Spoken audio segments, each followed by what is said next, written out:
Everybody hear me all right? Yeah. All right, we're going to cut down the pomp and circumstance so we get back inside out of this.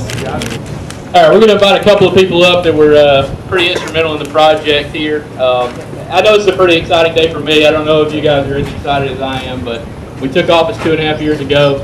We had a couple of priorities: get demolition complete, and then our two cornerstones, our economic cornerstone and our municipal cornerstone. Now that we have those two, it's time to build a city around them, and I'm pretty excited about that. By no means do I declare this a finish line. This is very much a milestone that we're excited about, but these next few years are going to be all about what develops around this. We have to do much, much more to consider this a success. Today's a day of celebration for us, but we know what's around the corner and we still got a lot of work to do. This became available, for those of you that don't know, a round of funding that came through with the Superstorm Sandy bill. So we have to thank our delegation to Washington for attaching us to that bill, into the state, the governor's office. Director Byard, I'll ask you to come up with us as we cut the ribbon.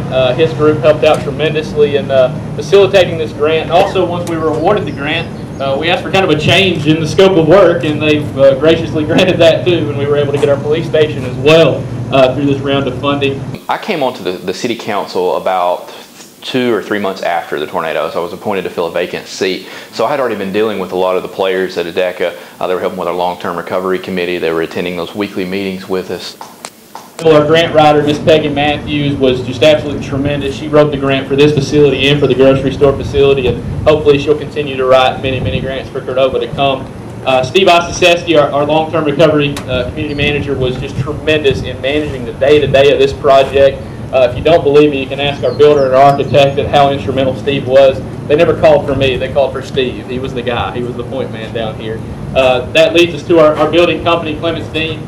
Jimmy was on the ground. He's been a Cordovan for a year now. He's coming up while we cut the ribbon. Justin with Clements Dean as well. Billy with CMH Architects. They designed this beautiful building, and then he made sure it got put together the right way. So I was pretty excited about that.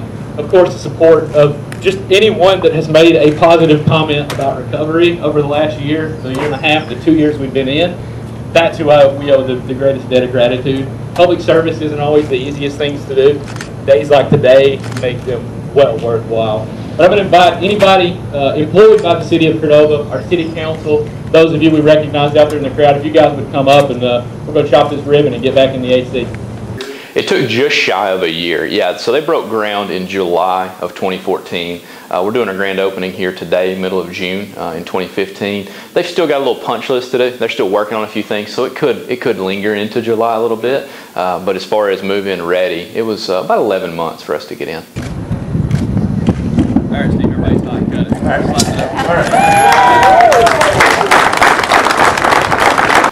So a project like this would have been absolutely impossible without the assistance of ADECA. You know, a city our size, with a budget our size, even after insurance settlements, there's no way we could have constructed a facility like this one that serves our community the way this one's going to on our own. It wouldn't have been able to happen.